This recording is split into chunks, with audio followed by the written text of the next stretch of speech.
कालच्या सत्रामध्ये आपण दशरथजींचा प्राणांत इथपर्यंत पोचलो। सरस्वती मातेचा प्रभाव मंथरेवर झाला, मंथरेचा स्पर्श कैकेयी मातेला झाला आणि तोच सरस्वती मातेचा प्रभाव मंथरेद्वारा कैकेयी मातेवर झाला आणि कैकेयी मातेनं दोन अपूर्ण राहिलेले वर 14 वर्षाचा वनवास श्रीरामाला आणि भरताला युवराज पद म्हणजे राज्याभिषेक, राजगादी असे हे दोन वर मागितले। श्रीराम प्रभू वनवासामध्ये निघून गेले। लक्ष्मणाने तयारी केली, लक्ष्मण माता सीता हे वनवासाकरिता निघून गेले आणि सुमंत महामंत्री त्यांनी जेव्हा निरोप आणला, कारण राजा दशरथजींनी सुमंतजींना पाठवलं होतं,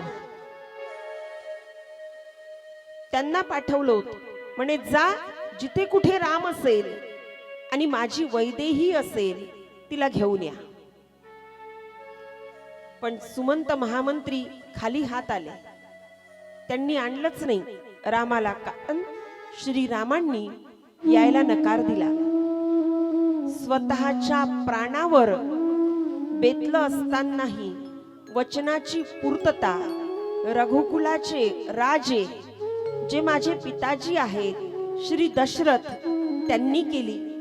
मग मी त्यांचा थोरला पुत्र आहे राम, मग त्याच वचनाची पूर्तता मी का करू नये?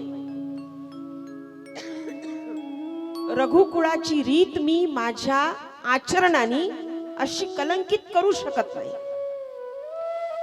माझ्यानंतर सूर्यवंशामध्ये जे राजे होतील त्यांनी माझ्याविषयी काय विचार करावा? आणि म्हणून सुमंतजी मी तुमच्या सोबत येऊ शकत नाही। जाओ और पिताजी को कह दो कि 14 बरस तक आपका ये राम वन में रहेगा। म्हणे काळजी घ्या, जा। आणि जसे सुमंतजी आलेत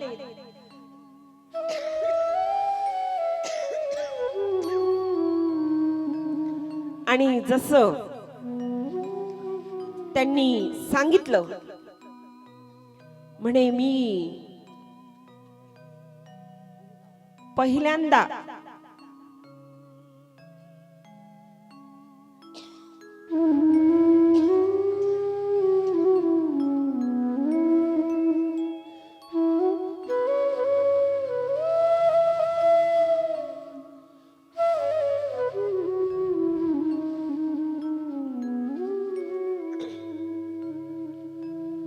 पहिल्यांदा माझी मान तुमच्या समोर वर करू शकत नाही।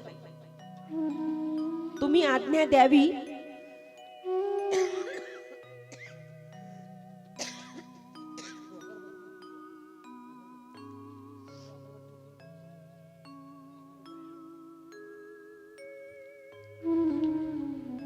तुम्ही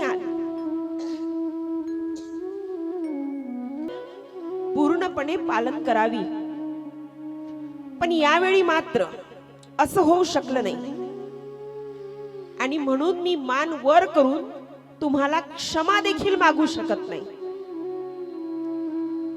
मी कोण्या तोंडाने सांगू, मी श्रीरामाला तुमच्या समोर आणून उभं करू शकलो नाही आणि हे सहन झालं नाही। आणि तो पुत्रविरह श्रावणाचे वडील शांतवन आणि श्रावणाची आई ज्ञानवती यांच्या मुखातून जी श्रापवाणी निघाली होती ती जशीच्या तशी खरी ठरली महाराज। म्हणे पुत्रविरह आम्हाला सहन झाला नाही, आम्ही आता ही इहलोकाची यात्रा संपवून निघून जाऊ, पण एक दिवस तुम्हाला सुद्धा हाच पुत्रविरह इहलोकाची यात्रा संपवण्यासाठी भाग पाडेल। आणि तसंच झालं। श्रीरामाचा विरह सहन झाला नाही आणि दशरथ राजांचा प्राणांत झाला।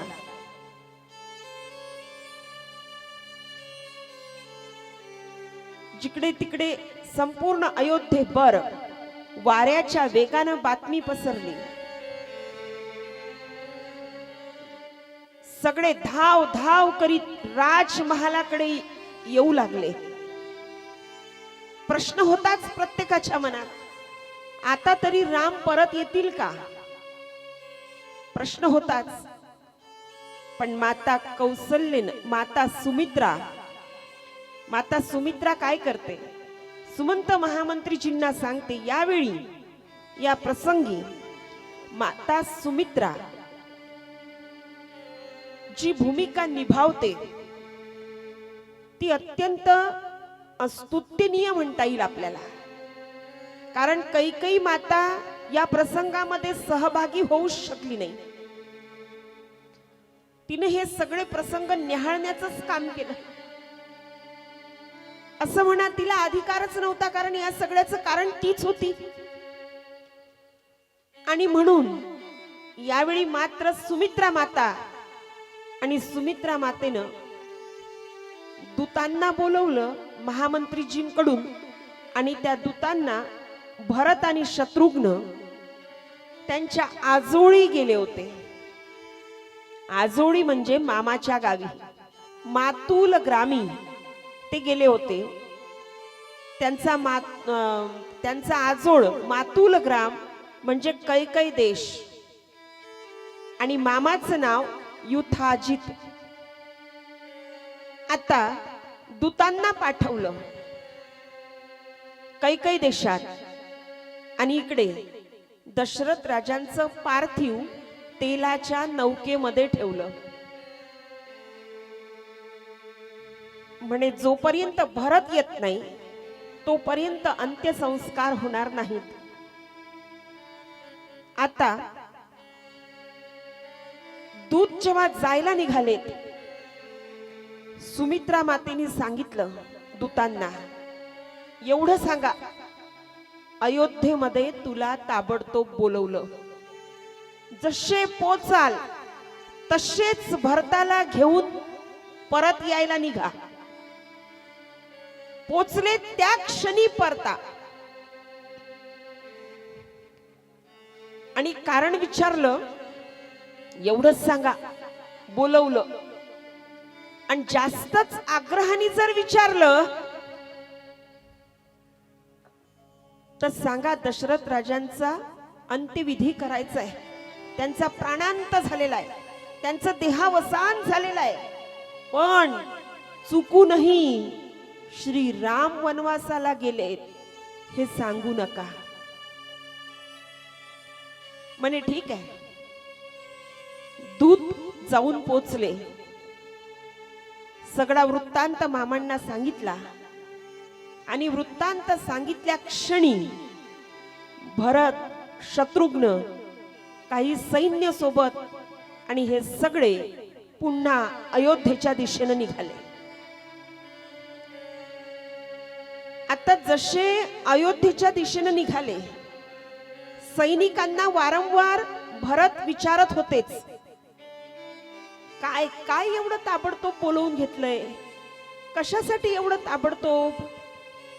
सैनिक नजरेला नजर मिळवत नव्हते. दूतांनी काय उत्तर द्यावं? दूत म्हणायचे, आम्हालाही माहित नाही, पण तुम्हाला ताबडतोब बोलवलं हे नक्की.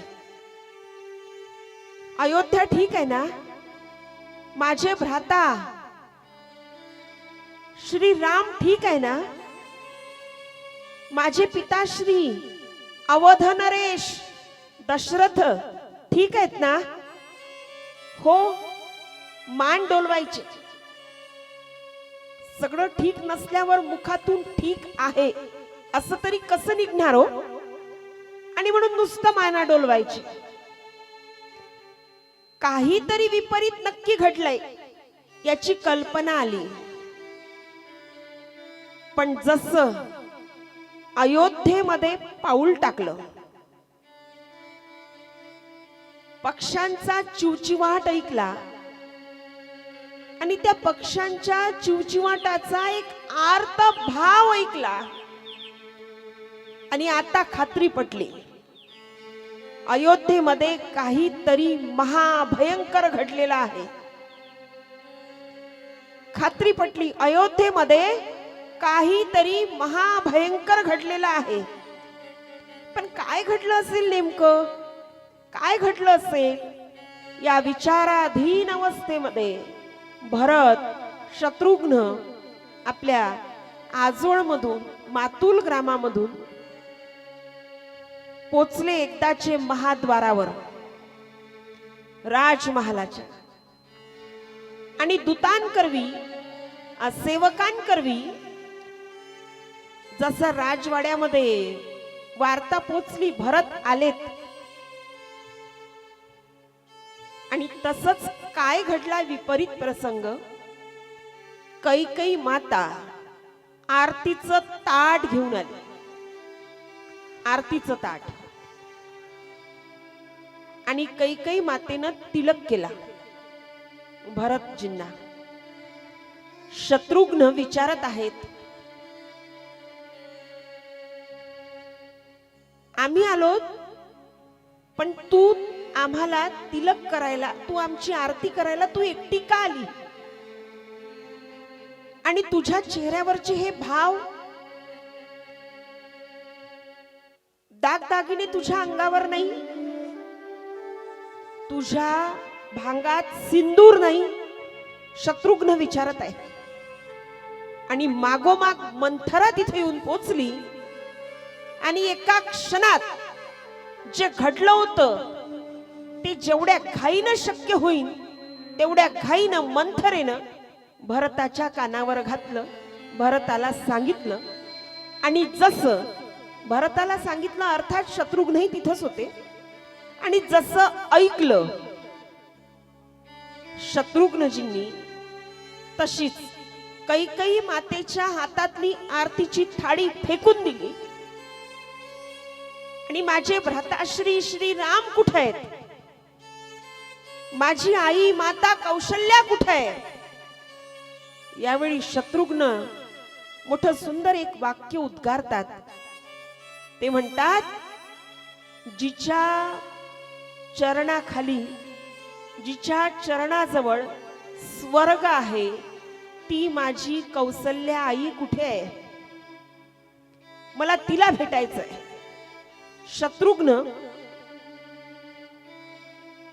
आरतीची थाळी कैकेयी मातेच्या हातातली फेकून देतात, हिसका देतात. आता बऱ्याच ग्रंथात असंही आलंय की भरतानी आरतीची थाळी फेकली, शत्रुघ्नांनी कैकेयी मातेला लाथ मारली, वगैरे वगैरे असे वेगवेगळे संदर्भ बऱ्याच ग्रंथामध्ये आलेले आहेत. एकंदरीत त्यांनी दोघाही भावांनी, भरत आणि शत्रुघ्न, कैकेयी मातेला हिसका दिला. आरतीची थाळी खाली पडली, आरतीचं ताट खाली पडलं. आणि जिच्या चरणाजवळ स्वर्ग राहतो अशा माझ्या कौसल्या आईला मला भेटायचंय. मंथरेकडे पाहत शत्रुघ्न तिथे उभे राहिले. आणि शत्रुघ्नच्या मनातले विचार ओळखता भरतजींनी त्याचा हात धरला आणि सांगितलं, काही बोलू नको आणि काहीच करू नको, ही वेळ उचित नाही. चल चल कौसल्या आईला भेटू. आणि मग तिथं तो संवाद झाला, हिला मारून तुझे हात अपवित्र करू नको वगैरे. आणि मग दोघेही जण माता कौसल्याच्या दालनामध्ये माता कौसल्याला भेटण्यासाठी आलेत. सुमित्रा मातेनी सगळी परिस्थिती सावरून धरली. जेवढे काही सावरता येईल तेवढं सुमित्रा मातेनं योग्य ती भूमिका या प्रसंगी निभावली. आणि संपूर्ण प्रसंग तिनं सावरण्याचा प्रयत्न केला. कौसल्या मातेच्या जवळ भरतजींना आणि शत्रुघ्नजींना घेऊन आली सुमित्रा माता. आणि काय बोलणार, निशब्द सगळे. जशी कौसल्या माता भरतजींना पाहते, अश्रूंचा बांध मोकळा होतो. छातीशी धरते भरतजींना आणि ढसा ढसा रडायला लागते. भरत, तू जर आज इथं अयोध्येत असता तर हा अनर्थ तू कधीच घडू दिला नसता. पण हे काय होऊन बसलं, हे काय होऊन बसलं? सुमित्रा माता भरतजींना समजावून सांगते. भरता, राम अयोध्येचे मणी आहेत. शब्द नीट ऐका बरं का. राम अयोध्येचे मणी आहेत आणि भरत तू अयोध्येचा दीपक आहे.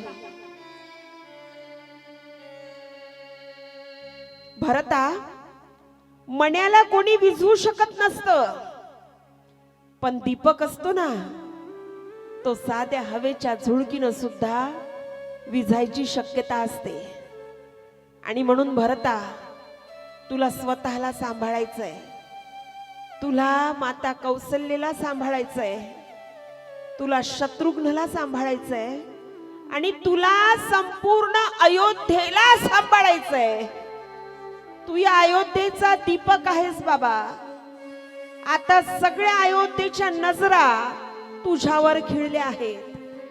आता तू या अयोध्येचा आधार. आणि भरतजींनी निर्णय घेतला, मी जाणार आणि श्रीरामांना परत आणणार. माता कौसल्या आणि माता सुमित्रा, दुःखानं भाव विभोर झालेले भरतजी, भ्राता श्रीराम नाही हे एक दुःख, त्यांना 14 वर्षाचा वनवास हे दुसरं दुःख, आणि माझ्या माघारी पिताजीचा प्राणांत हे एक दुःख.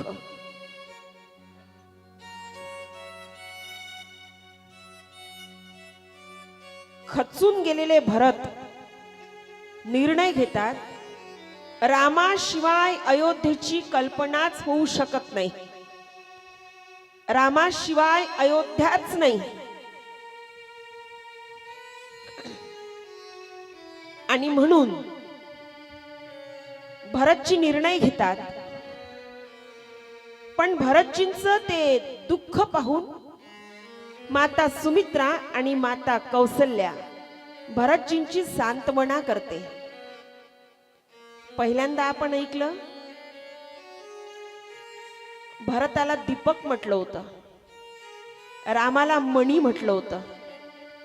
पण आता सुमित्रा माता आणि कौसल्या माता भरताला सांगते, बाबा रे, तू सूर्य आहे, सूर्य. सूर्य जरी सगळ्या जगताला प्रकाशित करत असला, पण तरी त्या सूर्याला, संपूर्ण विश्वाला प्रकाश देत असताना त्या सूर्याला स्वतः जळावं लागतं. धगधगत्या आगेचा सामना तो सूर्य करतो आणि त्यानंतर तो सूर्य सगळ्या जगताला प्रकाशित करत असतो. म्हणे तू सूर्य आहे आणि आगेचा सामना तुला करावा लागणार. दुःख रूपी आग, संकट रूपी आग, या आगेचा सामना तुला करावाच लागणार भरत. भरत म्हटले, मी स्वस्थ बसू शकत नाही. जोपर्यंत श्रीरामाला मी अयोध्येत आणत नाही तोपर्यंत मी स्वस्थ बसू शकत नाही. आणि म्हणून भरतजी सुमंत महामंत्री निघालेत. श्रीरामाला आणण्यासाठी तमसा नदीच्या काठावर जाऊन पोचले आणि त्या ठिकाणी निषाद राजा गुहक भेटले.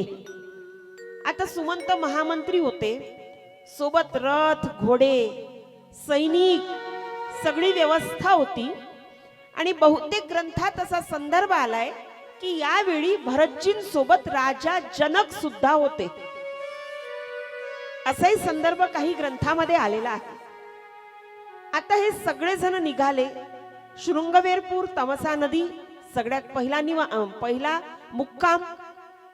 आता जसे निषाद राजा गुहक पाहतायत की एवढं मोठं सैन्य, शस्त्र, एवढे रथ, आणि हा कोण येतोय? आणि निषाद राजा गुहकाला वाटलं कुणीतरी शत्रूच श्रीरामाच्या वनवासाचा फायदा घेत आहे आणि श्रीरामावर हल्ला करण्यासाठी येत आहे, आणि म्हणून निषाद राजा सज्ज झाले. आता सैनिक सांगतायत आम्ही रामाचे शत्रू नाही, पण निषाद राजा ऐकायला तयार नाही, आणि म्हणून फुलं एका परातीमध्ये ठेवली आणि एका परातीमध्ये मांस ठेवलं. म्हणे निवडा तुम्हाला काय पाहिजे. भरत राजा म्हटले माझ्या भ्राताश्रींना भेटायला चाललो, त्यांच्या चरणाजवळ व्हायला एवढी फुलं मला द्या. आणि मग खात्री पटली. म्हणे तुम्ही खऱ्या अर्थानं श्रीरामाचे बंधू आहात. आणि मग विचारलं म्हणे कोणत्या रस्त्याने गेले. म्हणे गंगा नदी आणि गंगा नदीच्या पहिल्या तीरावर, म्हणजे गंगा नदीच्या पलीकडे. म्हणे ठीक आहे. आणि निघाले भरत. भरत चला रे राजा को मनाने, भरत चला रे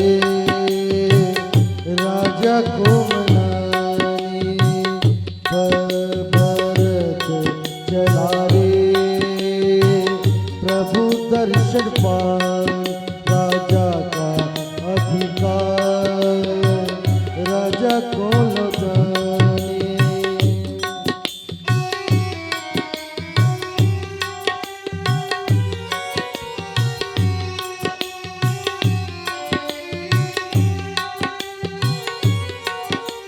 भ्राताश्री भरत चला रे राजा को मनाने, भरत चला रे प्रभु दर्शन पाने, राजा का अधिकार राजा को लौटाने. भ्राताश्री भ्राताश्री राम राम राम राम असा जप मुखाद्वारे सुरू आहे. अत्यंत व्याकुळ अवस्था. बंधू श्रीरामाला भेटण्यासाठी अत्यंत व्याकुळ झाले आहेत भरत. कुठे आहेत माझे भ्राता राम, कुठे आहेत, कुठे आहेत माझे भ्राता राम, कुठे आहेत. राम भ्राताश्री मेरे राम, मेरे राम.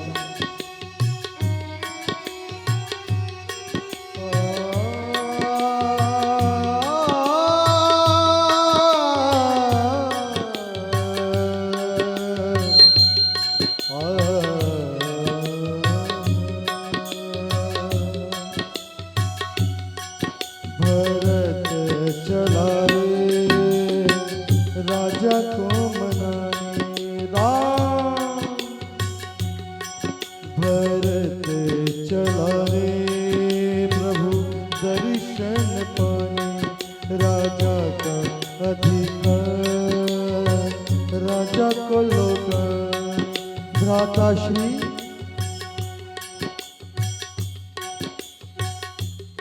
मेरे राम, राम मेरे राम. चित्रकूट पर्वतावर पोचले आणि जसे अत्यंत तेजोयमान श्रीराम दिसलेत आणि श्रीरामांना भरत दिसलेत.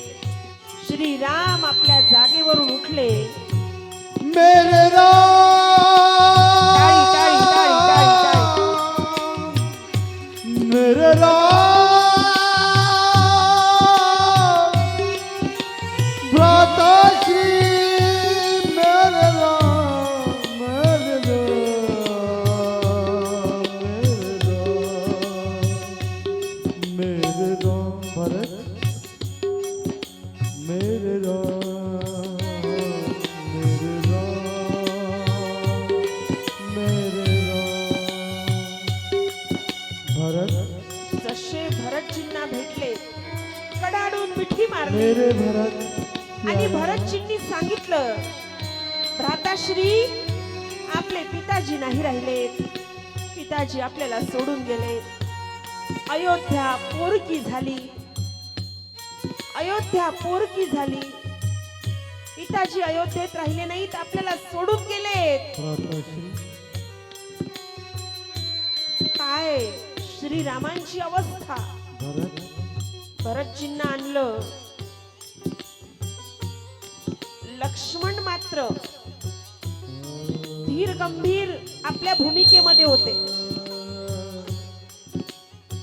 जसं भरताला पाहिलं, लक्ष्मण म्हटले राहू दे राहू दे, तू काय उगाच रडायचं नाटक करू नकोस. लक्ष्मण म्हटले मला माहित आहे हे तुझी आई कैकेयी आणि तुझं दोघांचं षडयंत्र आहे. तू बरोबर मामाच्या गावी निघून गेलास, बरोबर तुझ्या आईनं वनवास सांगितला 14 वर्षाचा आणि तुझ्यासाठी राजगादी मागितली. आम्हाला माहित आहे माहित आहे. पण श्रीरामांनी समजून सांगितलं लक्ष्मणा, हे असं जर असतं तर आज भरत इथं आला नसता आपल्याला भेटायला. भरत आज राज्याभिषेकाची तयारी करत राहिला असता. पण भरत आज इथं आलाय. लक्ष्मणाला सुद्धा ते पटलं आणि दोघांनी भरताला, रडत होते भरत, दोघांनी भरताला उचललं. माता कौसल्या कशी आहे, मेरे प्यारे राम, माता सुमित्रा कशी आहे, अयोध्या कशी आहे, भरत सगळे चर्चा झाली. पिताजींचा अंत्यविधी पार पडला, सगळा प्रसंग कथित झाला. आणि आता भरतजी सांगत आहेत, भ्राताश्री चला, हात धरला. भ्राताश्री चला, हे एवढं मोठं सैन्य, हा रथ, हे सगळं मी तुमच्यासाठी घेऊन आलोय. चला चला चला, आपण अयोध्येत गेलो पाहिजे. दशरथ राजे नाही राहिलेत, पिताजी नाही राहिलेत. अयोध्या पोरकी आहे, तुमच्याशिवाय अयोध्येला कोण सांभाळणार आहे.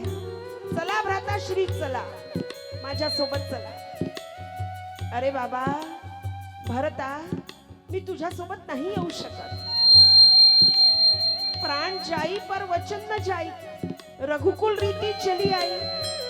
ज्या वचनाला निभावण्यासाठी आपल्या पिताजींनी प्राण सोडला, त्या वचनाची पूर्तता जर मी केली नाही तर तुम्ही लहान भावांनी माझ्याकडून काय शिकावं. अयोध्येसमोर मी काय मांडावं. अयोध्या माझ्याकडे कोण्या नजरेने पाहिल. भरत, तू सांभाळ अयोध्येला, माझ्यावर विश्वास आहे. तू, माझा तुझ्यावर विश्वास आहे. तू अयोध्येला सांभाळ. अरे तू राजा झालास काय आणि मी राजा झालो काय. सांभाळ सांभाळ, अयोध्येला सांभाळ, अयोध्येचं जतन कर, आईची काळजी घे. लक्ष्मणानेही सांगितलं, 14 वर्ष मी आहे ना भ्राताश्रींसोबत, तू नको काळजी करू, तू अयोध्येची चिंता कर, तू अयोध्येची काळजी कर. श्रीरामांनी समजून सांगितलं, उडत्या पाखरांना परतीची तमा नसावी, नजरेत सदा नवी दिशा असावी. घरट्याचे काय आहे, बांधता येईल केव्हाही, पण क्षितिजाच्या पलीकडे झेप घेण्याची तयारी असावी. श्रीरामांनी समजून सांगितलं भरताला. आणि राम आता माझ्या सोबत येणारच नाही. सुमंत महामंत्री होते, जनक राजा होते, माता सीता सुद्धा आपल्या निर्णयापासून हटली नाही, लक्ष्मण भैया सुद्धा नाही, आणि श्रीराम प्रभू तर आपल्या निर्णयावर तटस्थ होते. मला नाही जायचं, 14 वर्ष मी राहीन, वनात राहीन. भरता नको काळजी करू बाबा, 14 वर्ष पूर्ण झाले, मी अयोध्येत येईल म्हणजे येईल. माझ्यावर विश्वास ठेव, तुला मी वचन देतो. पण बाबा तू निघ आता. म्हणे नाही, मग मी इथं तुमच्या सोबत राहतो. म्हणे नाही नाही, अरे अयोध्येला कोण सांभाळणार? तू निघ, तुला जावं लागेल. जड अंतःकरणाने सजल नयनांनी भरत भ्राताश्रींचा निरोप घेत आहेत. लक्ष्मण भरत एकमेकांना कडाडून मिठी मारत आहेत. सांभाळ माता सुमित्रेला, सांभाळ माता कौसल्येला, सांभाळ. अयोध्येची काळजी घे. सुमंत महामंत्री आहेत ना, कोणती अडचण येणार नाही. 14 मिनिटासारखे 14 वर्ष निघून जातील. जा भरत जा. आणि यावेळी भरत म्हटले, तुमचा काही आशीर्वाद मला द्या. आणि तेव्हा मोठ्या भावाच्या पायातल्या चपला लहान भावांनी आपल्या डोक्यावर घेतल्या. पायातून काढून लहान भावानी आपल्या डोक्यावर घेतल्या. मी आश्वासन देतो भ्राताश्री तुम्हाला, 14 वर्ष मी गादीवर नाही, तुमच्या या चरण खडावा गादीवर राज्य करतील. सिंहासनावर 14 वर्ष तुमच्या चरण पादुका राहील. तुमच्या चरणाची शपथ भ्राताश्री, तुमच्या चरणाची शपथ. प्रभु करी कृपा पावरी दीनी, सादर भरत शीश धरिली. त्या चरण खडावा आपल्या डोक्यावर घेतल्या आणि भरतजी अयोध्येकडे जायला निघाले. राम भक्त ले चला रे राम की निशानी, राम भक्त ले चला रे राम की निशानी. शीश पर खड़ाऊ अखियों में पानी, शीश खड़ाऊ अखियों में पानी. राम भक्त ले चला रे राम की निशानी, राम भक्त ले चला रे राम की निशानी. मेरे राम राम प्यारे राम भ्राताश्री,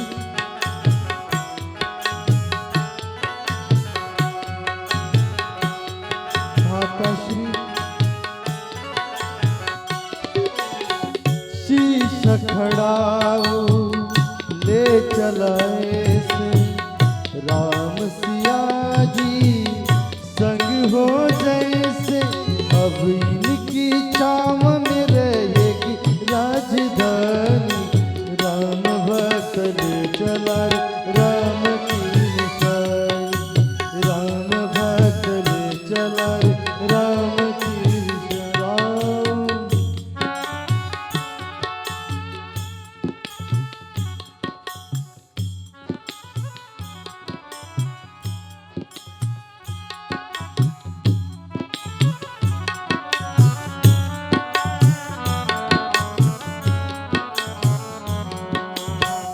पल छिन लागे सदियों जैसे, 14 बरस कटेंगे कैसे.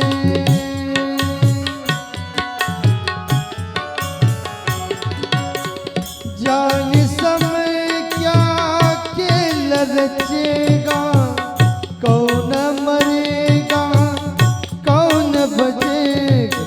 कब्रे मिलन के फूल खिलेंगे, नदियाँ के दो फूल मिलेंगे. राम भक्त ले चला रे राम की निशानी, शीश पे खड़ाऊ अखियों में पानी, शीश खड़ाऊ अखियों में पानी. शीश पर खड़ाऊ अखियों में पानी. राम राम राम भक्त ले चला रे राम की निशानी, राम भक्त ले चला रे राम की निशानी.